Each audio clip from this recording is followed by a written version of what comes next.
हर हर महादेव दोस्तों, नमस्ते, प्रणाम। तो आज है 25 नवंबर। आज बहुत लगन है, बहुत दूल्हा दुल्हन के आज शादी भी होने वाला है। तो मैं एक दूल्हा के लिए गाली सुनाने वाली हूँ। आप लोग कमेंट में बताइएगा कि मेरा गाली कैसा है। अरे तोहरा के बोलमनिए दूल्हा ठीक दुपहरिया। अरे ठीक दुपहरिया। अरे काहे ना अइला ये दूल्हा ठीक दुपहरिया। अरे ठीक दुपहरिया।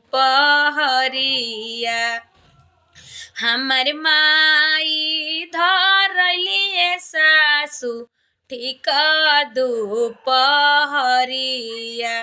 अरे ठीक दुपहरिया। अरे पुलिस बोलावत सासु भइले अति बेरिया। भइले अति बेरिया। तोहरा के बोलवनिए दूल्हा ठीक दुपहरिया। अरे ठीक दुपहरिया। हाँ काहे ना अइला ये दूल्हा ठीक दुपहरिया। अरे ठीक दुपहरिया। मोर बहिनी बियलिए सरहज ठीक दुपहरिया। अरे ठीक दुपहरिया। अरे डगरी न बोलावत सरहज भैले अति बेरिया। भैले अति बेरिया। अरे डगरी न बोलावत सरहज भइले अति बेरिया। तोहरा के बोलवनिए दूल्हा ठीक दुपहरिया।